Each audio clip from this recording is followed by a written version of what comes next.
Good evening. This is our final class together on the introduction to the Bible.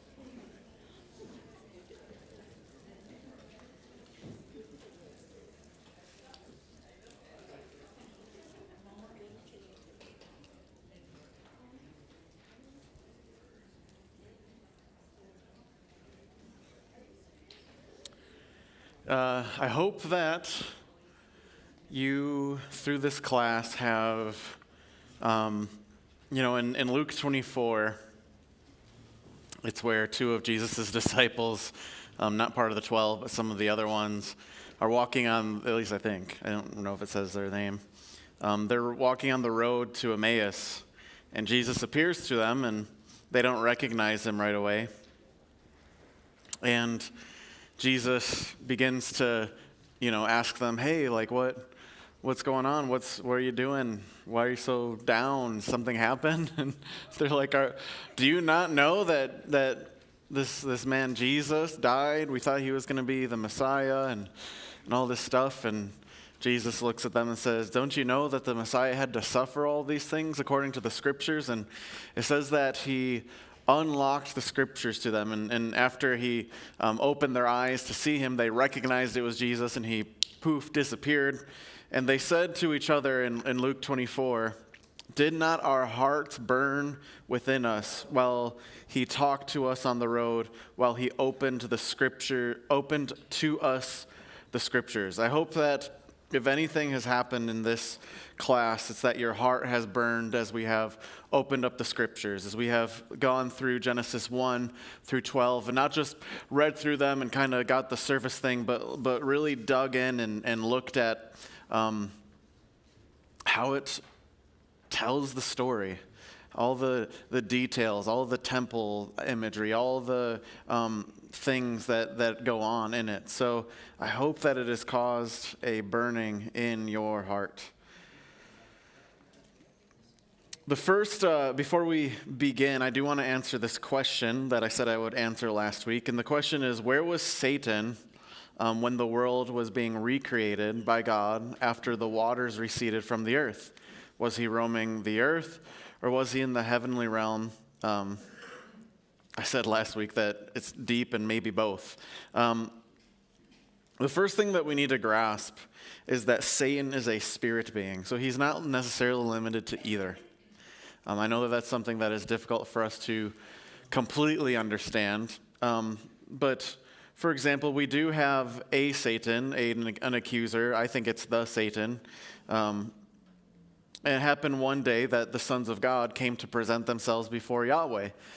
And the Satan, the accuser, also came into their midst. And so Yahweh said to the Satan, from where have you, I keep saying the Satan because in Hebrew there's a word the right here, the Satan. So Yahweh said to the Satan, from where have you come? Then the Satan answered Yahweh and said, from roaming on the earth and from walking about in it.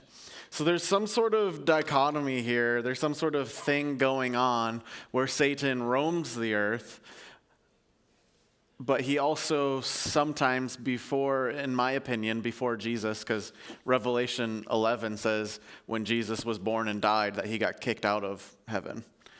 So in the Old Testament, you have this kind of thing where it appears that Satan appears before God to challenge, to accuse the brethren.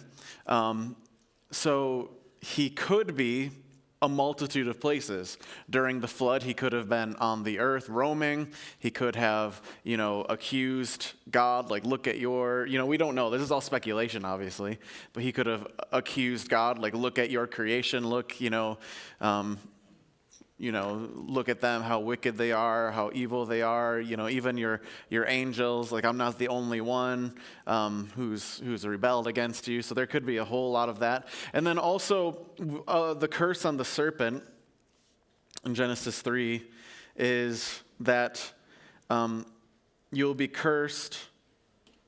On your belly you shall go, and dust you shall eat. So that word dust is an interesting word. Dust you shall eat. It's language that to an Israelite would denote the underworld. So it is kind of pun. If there's anything that you guys have probably learned from this class that you didn't know about the Hebrew language before, is that Hebrew, the Jewish language, the Hebrew language, they love puns. They love mind twisters, puzzles, and riddles. They love that stuff. That's how the Hebrew language works. I know that our language doesn't work like that, so it's hard for us to grasp, and that's one of the things that I've been trying to challenge us with, and we'll see some of it today, is how it works with riddles, how it works with these different things. And you can take that too far. Don't take it to the part where people are like, every Hebrew word has a hidden meaning. That's not what we're talking about. What we're talking about is that the author is intentional with the words that they use, because oftentimes they have multiple words for things. You've heard in Greek. In Greek, there's like 4 different words for love. And so the Greek author would be intentional with what word they used for love. We only have one. Each of those 4 get translated into love. But the Hebrew language really works on this kind of, I don't have a better word other than like riddle, poetic, poetry kind of thing going on. So eating dust is one of the hallmarks of you're in the grave. You're in the grave. You're dead. You're in hell. You're in Sheol. All right, so you can kind of pick one of 3. Is he in Sheol? He kind of becomes the god of the dead. Is he roaming the earth, or is he accusing God in heaven? You can kind of take your pick, one or the other, and someday we might find out exactly. So that's kind of the long answer to that question. So let's get into the table of nations. Now, we have another genealogy, and I'm going to try my best to make the genealogy as interesting as possible. It is going to be a little bit dry. We'll have a few things that are more interesting as we go on the way, but this table is one of the most important chapters in the Bible. This list of 70 nations is one of the most important chapters in the entire Bible, because every nation that Israel is going to face in the rest of the Bible comes out of this. And a lot of the themes come out of this chapter. And then we're going to get to how Pentecost comes back to this chapter. And so this chapter is so important, and it's one that and I understand why we do, because who wants to read a bunch of names? I get it. But it's a foundational chapter in the Bible. So I'm not going to read it in your English. I'm going to kind of just simplify some things. So it starts off in chapter 10, as we have seen a couple times. It's starting a genealogy going, these are the generations of the son of Noah, Shem, Ham, and Japheth. Sons were born to them after the flood. So just a reminder, as we go on, that the author is going to intentionally use some numbers. He's intentionally going to use the number 7, and he's intentionally going to use the number 12 in this table of nations. 7 is the Hebrew, is you can see right here, I have it written, Lord, help my tongue. Take me out of Babel, Lord. 7 looks like this in Hebrew, and the word to be complete or satisfied or full looks exactly the same. So when you see patterns of 7 in the Bible, it's kind of giving you an idea of like this, these list of names, for example, are a complete society or whatever, something along those lines. So I have written, the author very clearly wanted to make a theological message as opposed to a fully detailed one. For example, it is unlikely that only 2 of Japheth's sons had children. So one of the things that you can read in this is you're like, wow, only, Japheth had 4 sons and only 2 of his sons had children. Like, the earth's not going to populate very well. Well, the author was very intentionally trying to make things round to nice theological numbers. That's really all I'm trying to say. Does that make sense? So it's kind of like, let's pretend that you have 20 kids in your family. Well, if you're telling someone new the short version, you're kind of just going to pick like 4 or 5 of the best ones. You know what I'm saying? And they kind of get the point across of what your family's like. That's kind of what's going on here is the author is going to kind of pick the names that he needs to. Number 1, kind of prophetically, I think by the Holy Spirit, that talk about all these nations that we're going to talk about through the rest of the Bible. And then number 2, to just kind of make a nice, neat 7 number. So, the sons of Japheth. He has 7 sons. There's the 7. Gomer, Magog, Madai, Yavan, Meshech, Tiras. They list 7 grandsons. I'm not going to read all of these, unless you really want me to. But so then we have the conclusion.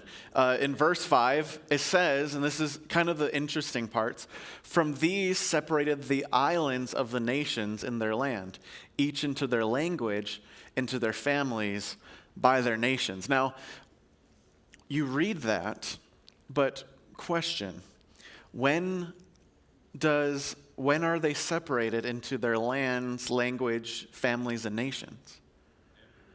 After the Tower of Babel. So we're actually going to go through a whole mess of people, and then we're going to get to chapter 11, and we're actually going to go back in time to somewhere in the middle of this list of people. All right? So then we have the sons of Ham. You have Cush, you have Egypt, you have Put, and you have Canaan. All right? You have 7 sons and grandsons of Cush. Then you have this guy named Nimrod. We'll get to him in a second. You have 7 sons of Egypt. And then, interestingly, you have 12 sons of Canaan. Well, who's the first bad guy? Who's the second bad guy in the Israel story? First you have Egypt, and then they go to the land of Canaan. And you have 12 sons of Israel versus 12 sons of Canaan. So you see how there's kind of theological messaging going by, Moses or whoever wrote this down. And then in verse 19, you have from Sidon to Gerar to Gaza to Sodom and Gomorrah to Lasha. Verse 19. This is chapter 10, verse 19. What's interesting about this is that these 1, 2, 3, 4, 5-ish, they make a circle of the promised land. So verse 19, Sidon, Gerar, Gaza. Gaza is where a lot of the chaos is going on right now. You look at it this way. So you have Israel, you have the Mediterranean Sea. Sidon is in the north. Gaza is in the south. And I think it goes up this way and makes a circle this way. So it circles the promised land, the land that in a couple chapters, God's going to say, I'm going to give this land to you. And then again, we have these are the sons of Ham into their families, into their languages, in their lands, by their nation. Then we have the sons of Shem. Shem, in verse 21, it says, Shem is the father of all the sons of Ever. So have you ever wondered why the Israelites are sometimes called Hebrews? No? I'm going to give you that question. Have you ever wondered, where does Hebrew come from? Why is it called Hebrew? They're called Israelites. They're called Jews. Where does Hebrew come from? Well, it's actually from this Iver. It kind of has a Iver, and then it kind of turned into English Hebrew. So the Ivri are the Hebrews. So this is where Hebrew comes from. Just a random fact, if you're ever wondering, it's because this is Shem is a father to Ever, and Ever, Hebrew, is the father of Abraham. And so Abraham is a Hebrew because his father's name is Hebrew. So I'm glad when I figured this out because I was like, where does this Hebrew thing come from? Like, it's a couple times in the Bible, you have the book of Hebrews, but like, what is going on? Well, that's why. It's because Abraham's father in English is Hebrew. All right? So Shem has, interesting, Shem is the line that Abraham comes from. Well, Shem, he has 12 sons and grandsons until this guy named Peleg. And Peleg's going to be really important. So you have Elam, Ashur, all of these people. But then at the end, you have Hebrew, all right, Ever. It's like Chever. It's got like a guttural kind of thing. Yeah, you have to when you say it. But he has 2 sons. He has a son named Peleg, and you have, he has a son named Peleg, and then a son named Yoktan. We're going to get back to Peleg in a second here. So you have, what's interesting about this part is you get Peleg, you get Yoktan, and then Peleg is completely forgotten for a second. And then you have 14 descendants of Yoktan. So 14, math is 14 divided by 2 is 7. So you have 2 groups of 7. And then again, these are the sons of Shem into their families, into their languages, in their nations, into their lands, into their nations. All right, Genesis 10:32 says, "These are the families of the sons of Noah in their generations by their nations from these were separated the nations in the land after the flood." So I already told you they're divided. So we have a time kind of thing here. And one of the things that's really important to understand in the Hebrew Bible is they don't always follow a linear pattern. And that's okay. I know to us, that's not okay. Like if I were to ask you, hey, give me an account of everything you did today, and then you started with like noon, and then you went to like 9 a.m., and then to like 6 p.m., I'd be like, what are you doing? Like, what is going on? That doesn't work in our culture, right? Huh? Yeah, right, yeah. Like, that doesn't work in our culture. But in the Hebrew culture, they really don't care. They're going to group things according to the theological message they want to tell you. So have you ever wondered, this is a big thing, and I know that a lot of people struggle with this. Have you ever wondered why Matthew sometimes has things in a different order than Luke? Because Matthew does not care. He is a Jew. He's writing like the Old Testament writers wrote. He's telling you a theological story. And so he's very accurate. He's not trying to lie. He's not trying to twist anything. He's trying to tell you a story, how a Jew would tell you a story. That's why, some people really freak out about this, and some atheists really like to use this as ammo, be like, see, this contradicts here. Where all of the scholars, even scholars that do not believe in Christianity at all, they'd be like, that's a stupid argument, because this is just how people wrote back then. There's no contradiction here. This is just how people wrote back then. So the Hebrew Bible, it's not always going to be in the right order. The end of Leviticus, the last chapter, it's like an appendix that was just thrown on because it doesn't fit anywhere. And you're like, this is a really weird chapter. And there's a few places in the Bible that happens. 2 Kings is like that. Have you ever, 2 Kings is a really nice story of David. But then, when you get to the part where David faces Goliath, it seems like he doesn't know who David is. But the verse before David faces Goliath, David's playing music for him because of a tormenting spirit. And then Saul's like, who is David? And they're like, he is a shepherd. And so you're like, is Saul like have Alzheimer? Like what's he going on? Like seriously, like I don't mean that as like a slab. Like seriously, is Saul something wrong with Saul? Like how does he not know who David is? Like, well, the answer is it's not in a timeline order. It's in a theological order, and I can't remember off the top of my head what it is. Go home and see if you can figure it out. I know that go to the story right before it, and you're going to see that they correlate with each other. So that's just how the Hebrew Bible works. Chelsea, I think Chelsea, no, I don't think so. Someone else I was talking to was like, why can't the writer of the Bible just be like, they're a bad guy? And I'm like, it would be nice, wouldn't it? It would be nice if they were just like, hey, we're going to get to this Nimrod guy in a second. Why couldn't you just tell me if he was a good or bad guy? Why do you have to make a riddle? Why do you have to make a riddle? Oh, it was Chelsea. Was it? Yeah. Okay. So she was like, why can't the writers just, and I was like, that's just not how the Hebrew language works.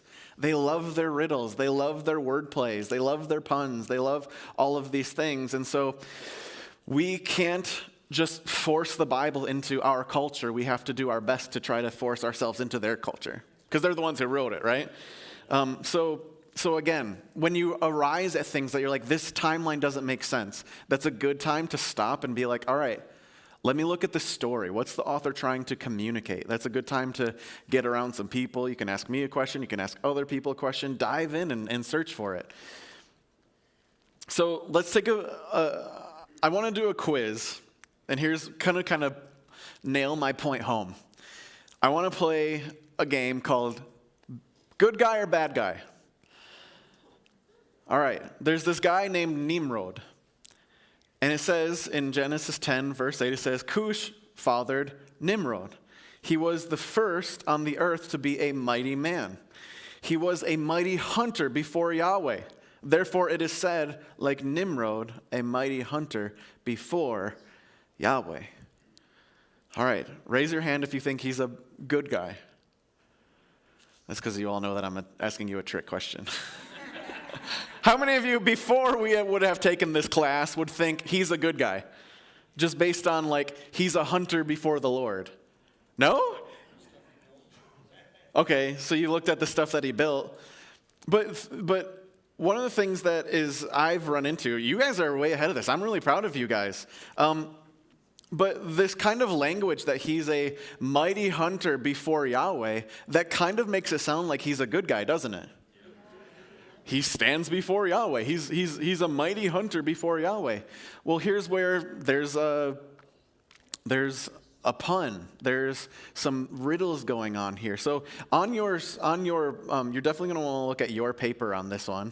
I'm sorry, one of the colors kind of made it, but as we look at Genesis 10, Genesis 4, and Genesis 6, Genesis 11. Nimrod is used of all of the same words as Cain and the Nephilim. So if you're reading this in the original language, you get to Nimrod, who, by the way, his name means we will rebel. So, all right, so automatically, if you knew Hebrew, rebel is the word Mared, something like that. So Nimrod means we will rebel. So automatically you kind of have a key. But then you see that he began, just like humanity began to multiply and the sons of God came and did the things that they did. You have the mighty warrior.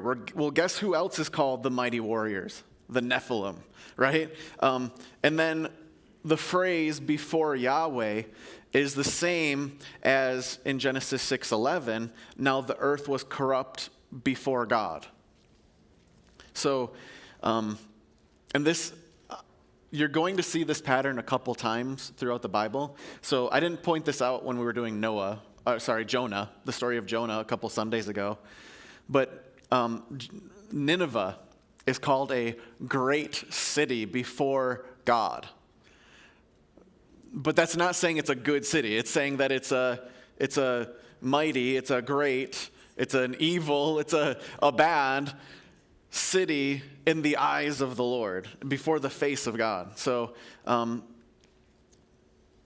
what's interesting about this, and then also The Nephilim, I don't know what's going on here.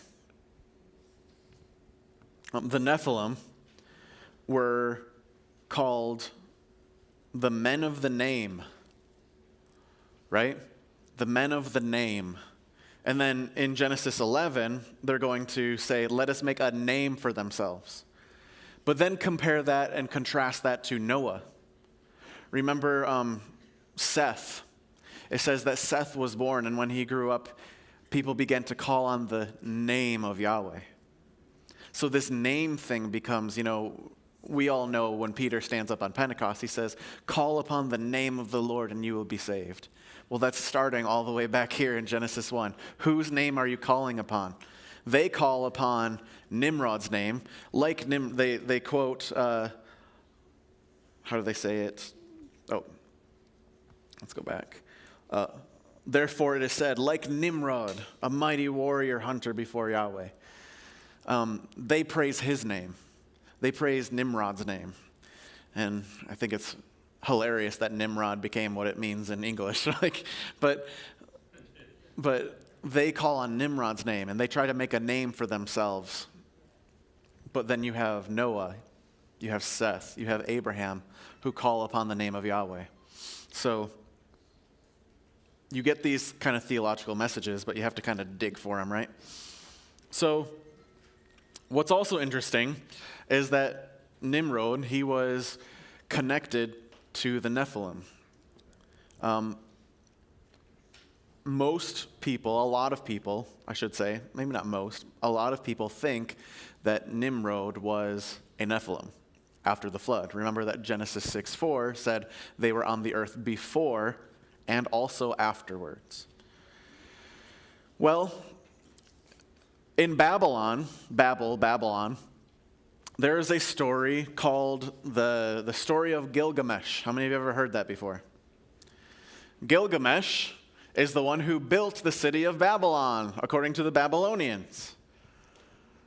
And he was said to be 2/3 spirit. I mean, they don't know science very well. They don't know genetics very well, all right? They think that he is 2/3 spirit and 1/3 human. Then here's the Bible. Here's the Bible who says this guy is like those Nephilim in Genesis 6. It's interesting, right? It's interesting how these stories compare. And then the Hebrew writer decides to call him We Will Rebel.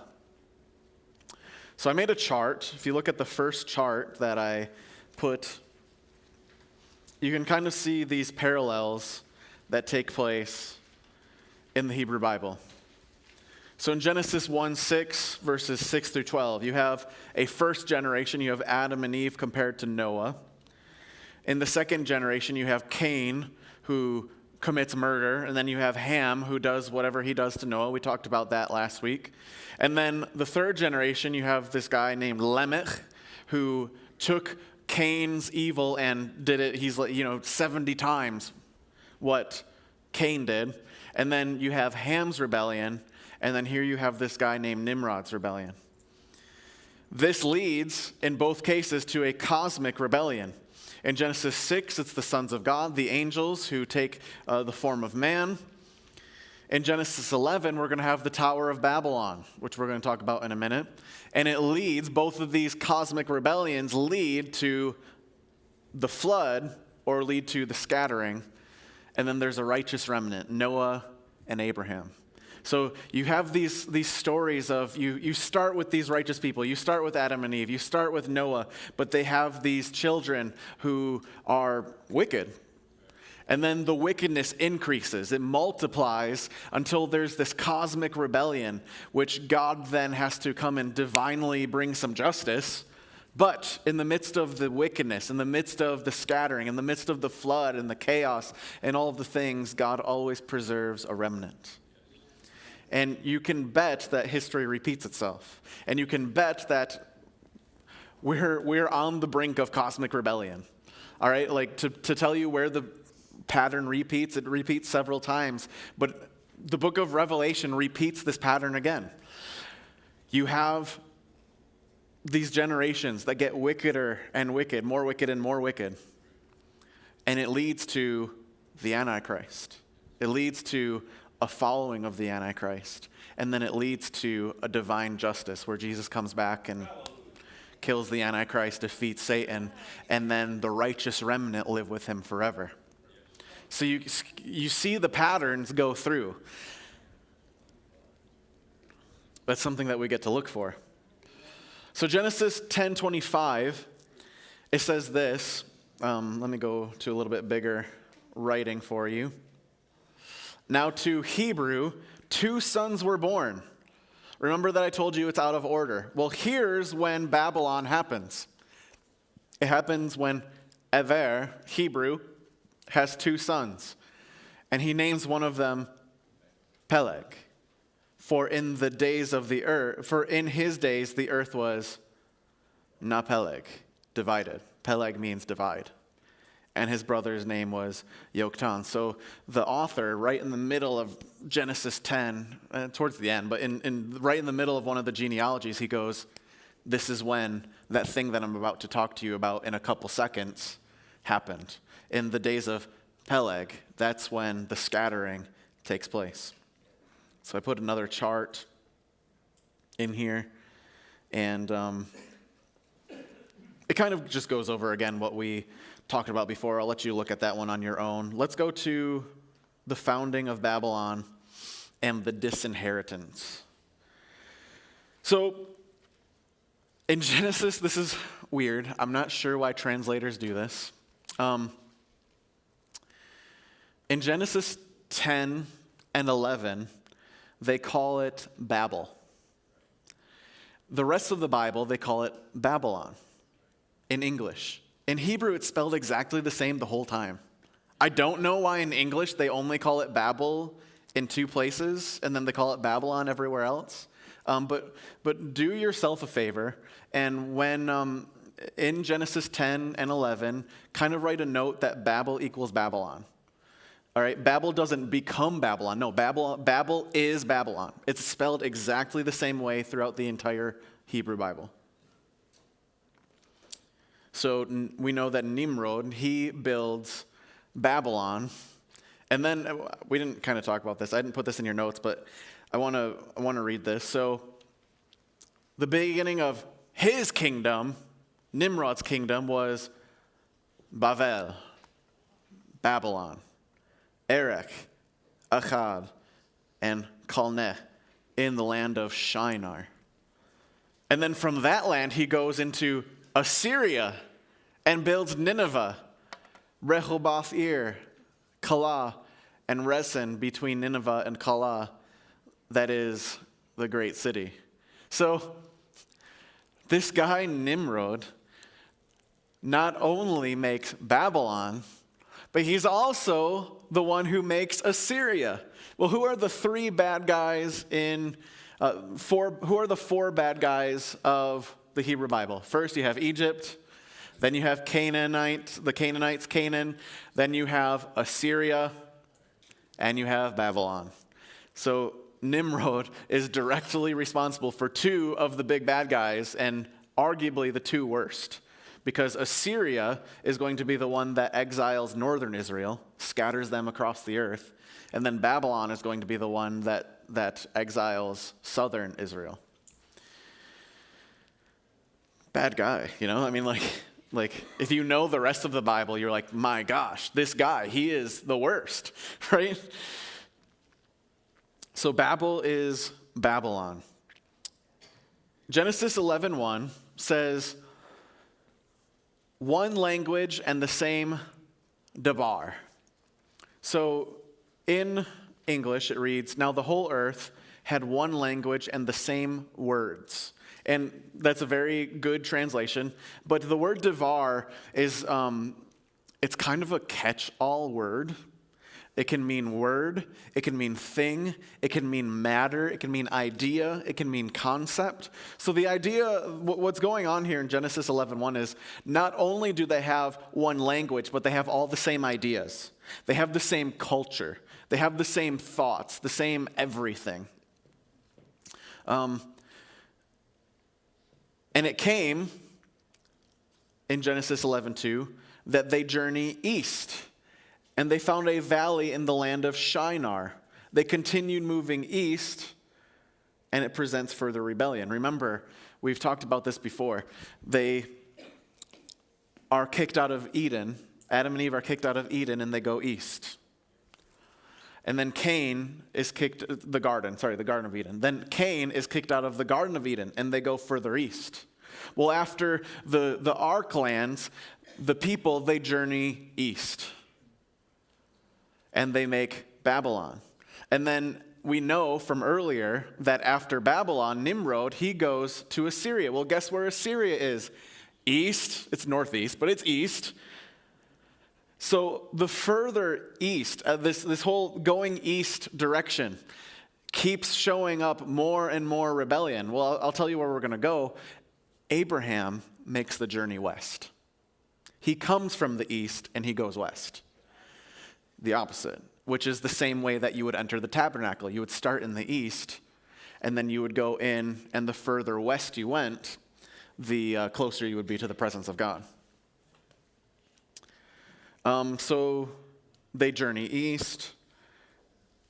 And then Babylon has two speeches, two statements. They say, come, let us make bricks. In the Hebrew, it literally says, come, let us brick bricks instead of stones. Tar instead of mortar. What this is talking about is the advancement of society. No longer do they, how high can you stack stones? Pretty high, but it's difficult, right? Because stones are all different sizes. You've got to kind of balance them, and then you have to mix mortar. And mixing, how many of you have ever mixed mortar by hand? Like, I thought I was going to die the last time I did it. I was like, I don't care what it takes. I'm bringing a machine up here to mix this mortar. You know what I'm saying? Well, instead of mortar, they invent tar. Instead of stones, they invent bricks. And really the idea here is that advancement of technologies can be used for the kingdom, but it can be used against the kingdom for selfish gain. And so we really have to be careful as Christians as we use technologies, as we use advancements, that we use it for the kingdom and not for selfish gain. I'm kind of talking about these right here. All right?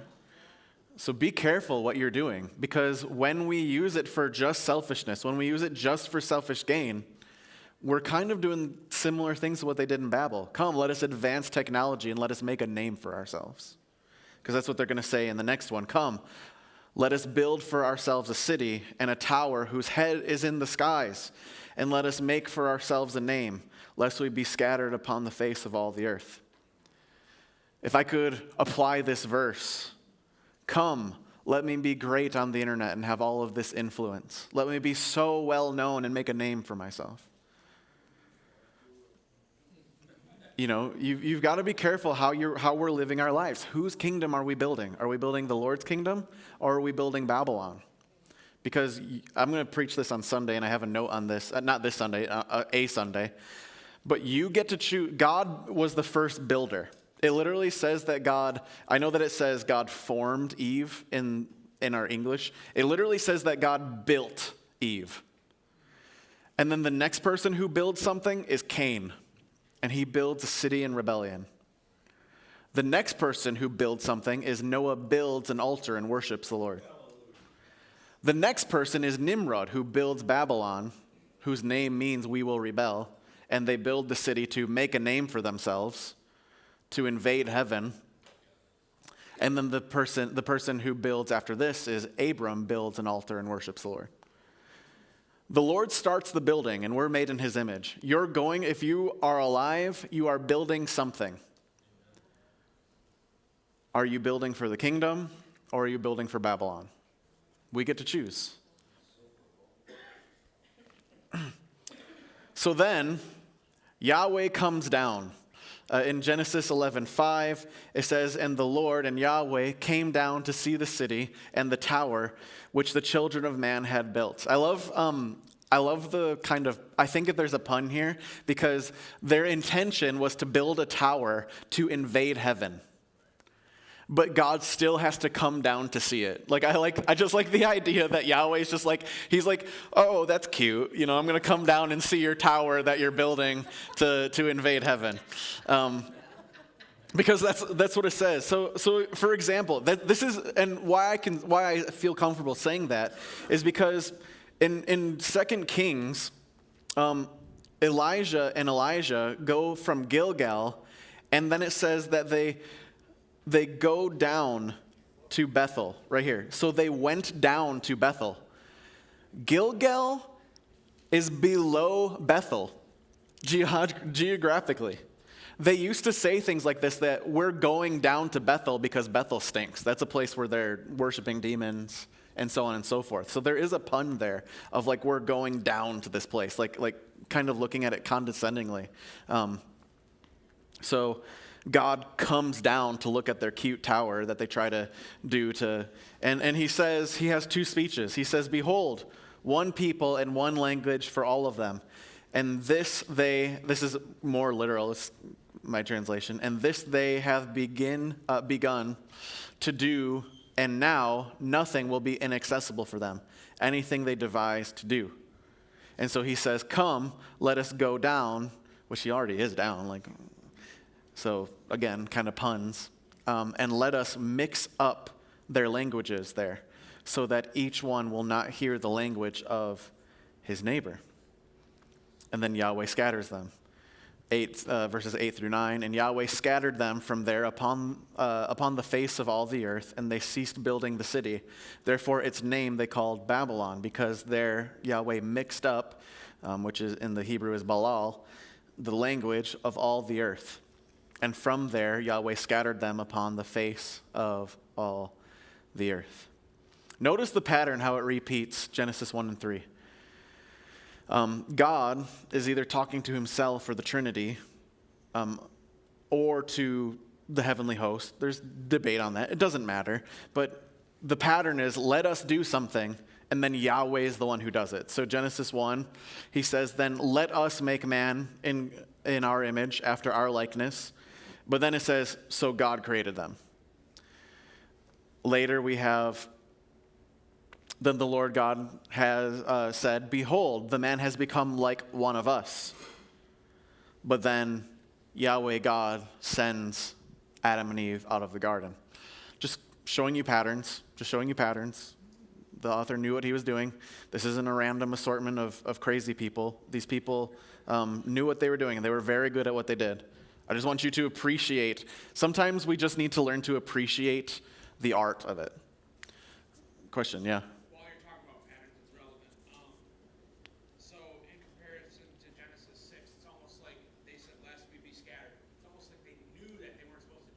Yeah. Yes. So yes, that's a super good point. That's going to lead right into where we're going. Yes, super good point. Love it. So he said they knew that they shouldn't be doing what they're doing. Yep, exactly. So I want to talk about city building. Cain and Nimrod build cities. They bana their cities. I already told you about this. So they build their cities. Well, the first builder is Yahweh. He's the first builder. So I told you about this, but let's read Ephesians 2:13 in the context of that. But now in Christ Jesus, you who once were far off have been brought near. You know, it doesn't say this, but you've been brought to the east by the blood of Christ. For he himself is our peace, who has made us both one and he has made us one. Remember, Babel separated them. He makes us one, and has broken down in his flesh the dividing wall of hostility. By abolishing the law of commands, might reconcile us to God. He came and preached to you who were far off, and preached peace to you who are far off, and to those who are near. For through him we both have access in one Spirit to the Father. So then you are no longer strangers and aliens, your fellow citizens, built on the foundation, built. You're being a city that's being built on the foundation of the apostles and prophets, Christ Jesus himself being the cornerstone. The cornerstone isn't like the corner of the building. It's this stone that connects two rooms, okay? in whom the whole structure being joined grows or is being built into a holy temple. In him you are also being built together into a dwelling place for God by the Spirit. The whole New Testament reverses all of these things. So, Babylon and the war against the gods. Man, do I have time for that. All right, here's what I really want you to know about Babylon, which applies to what we just talked about with the comment. Genesis 2 and 3 are the garden. I've told you this, we talked about this. The garden is where heaven and earth met. It's where they collided. It's where they were one.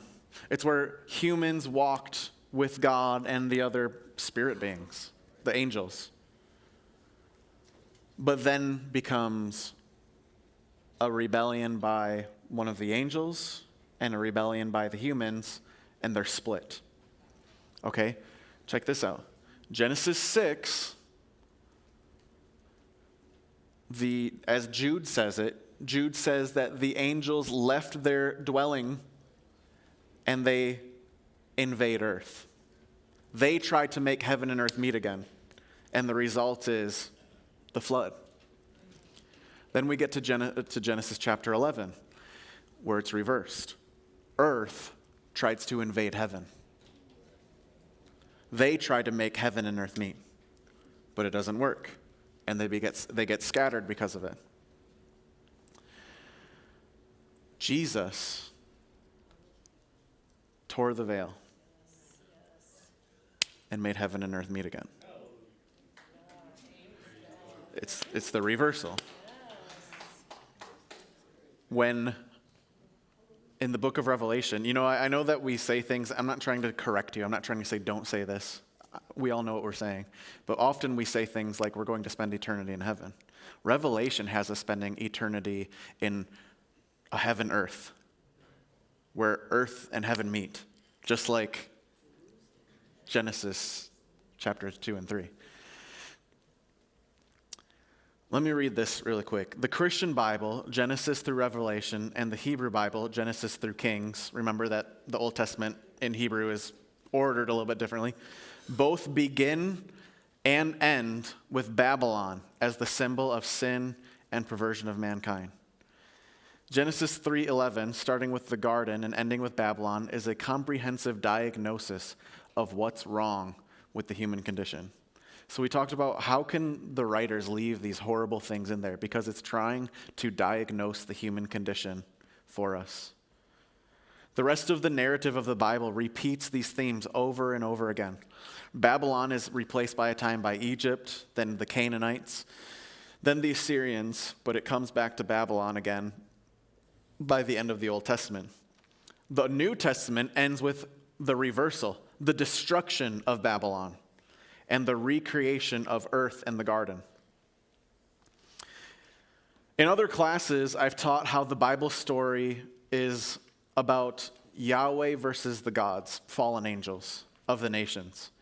The Egyptian plagues, Ezekiel's visions, the groups of 7 judgments in Revelation. I don't have time to get into all these today. You're just going to have to take my word for it tonight. But I have it online. You can go and read it.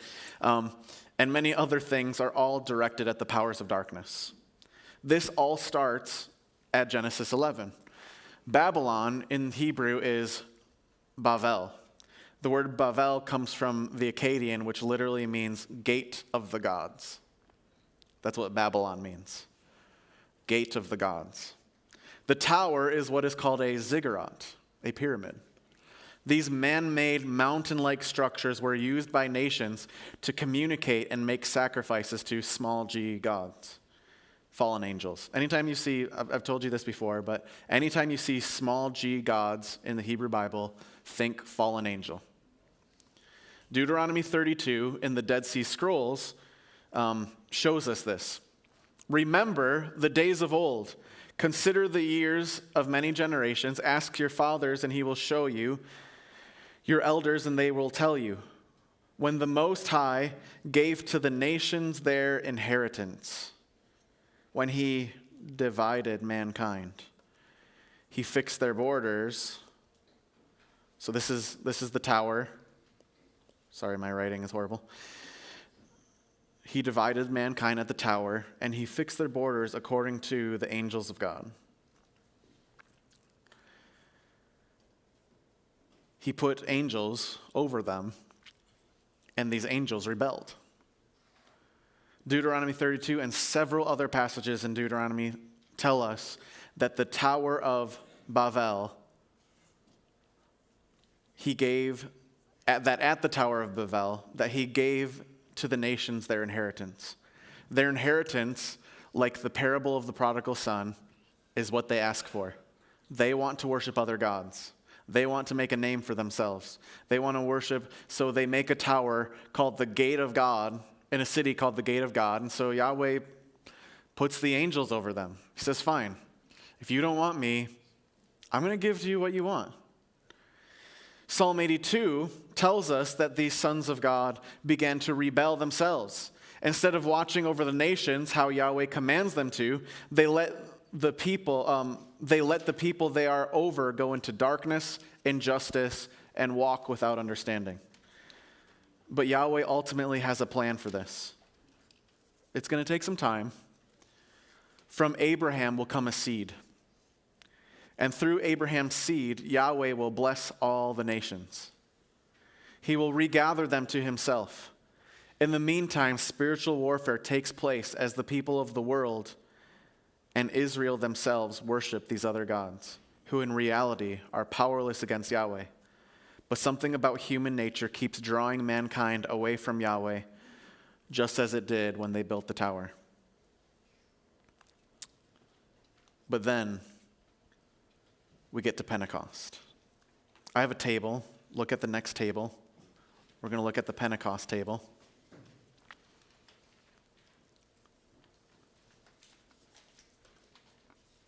It is on page 4, at the bottom of page 4. Pentecost totally reverses Babel. So on the left side, we have action, then we have Babylon, and then we have Pentecost. So the desire to build takes place. Remember that Nimrod, he wanted to build himself a kingdom. The start of his kingdom was Babylon. Genesis 10, somewhere in there. And then in Genesis 11, 3-4, they go, we're going to build a city and make a name for ourselves. We're going to build our kingdom. Well, remember when Jesus is resurrected and he spends the 40 days with his disciples, and in Acts chapter 1-6, what do they ask? They go, is it now that you will build the kingdom?